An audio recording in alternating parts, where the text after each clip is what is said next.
Halo semuanya, saya John Dorenhard Manalu dari kelas 11B. Saya akan mempresentasikan hasil informasi yang saya dapat tentang kepemimpinan Thomas Stamford Raffles di Nusantara. Latar belakang Thomas Stamford Raffles adalah dia seorang negarawan Inggris, memiliki peran yang sangat signifikan dalam sejarah Nusantara. Masa jabatannya sebagai Letnan Gubernur Jawa pada awal ke-19 membawa sejumlah perubahan besar. Dalam konteks sejarah, Inggris berhasil menguasai sebagian wilayah Nusantara karena melemahnya Belanda pada abad ke-19. Kemudian Inggris memutuskan Thomas Stamford Raffles untuk menjadi Letnan Gubernur Jawa. Peran Raffles di Jawa, dia menjadi sosok yang kompleks dan kontroversial. Kebijakan-kebijakannya yang inovatif membawa perubahan besar di Jawa, namun juga menimbulkan berbagai permasalahan. Adapun kebijakan-kebijakan yang diterapkan oleh Thomas Stamford Raffles.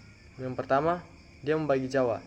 Raffles membagi Pulau Jawa menjadi beberapa daerah untuk mempermudah pemerintahan di Pulau Jawa. Kemudian, mengembangkan perkebunan. Ia mendorong masyarakat untuk menanam tanaman seperti kopi dan teh untuk dijual ke luar negeri. Yang ketiga, mendirikan sekolah. Raffles juga peduli dengan kependidikan dan mendirikan sekolah-sekolah. Kemudian melindungi budaya. Karena ketertarikannya dengan budaya di Jawa, dia berusaha melestarikannya. Kemudian mengubah sistem pemerintahan. Sistem pemerintahan diubah menjadi lebih modern seperti yang ada di Inggris. Kemudian ada membuka perdagangan bebas. Raffles membuka perdagangan bebas sehingga siapa saja bisa berdagang dengan bebas.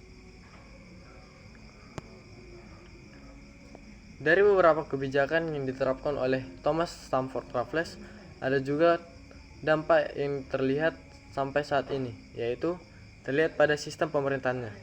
Struktur pemerintahan Indonesia saat ini masih memiliki akar pada sistem administrasi yang diperkenalkan oleh Raffles. Pembagian wilayah menjadi provinsi, kabupaten, dan kecamatan merupakan contohnya. Kemudian pada bidang pertanian, tanaman pangan seperti padi dan jagung yang menjadi komoditas utama di Indonesia merupakan warisan dari masa pemerintahan Raffles. Yang ketiga ada pada bidang pendidikan. Minat terhadap sejarah dan budaya Nusantara yang mulai pada masa Raffles terus berlanjut hingga kini. Yang keempat ada pada bidang pariwisata. Ketertarikan Raffles pada budaya Jawa mendorong pengembangan pariwisata di Indonesia. Dengan ini saya akhiri presentasi tentang Thomas Stamford Raffles. Semoga pemaparan ini dapat menambah wawasan dengan sejarah dan kepemimpinannya. Terima kasih atas perhatiannya.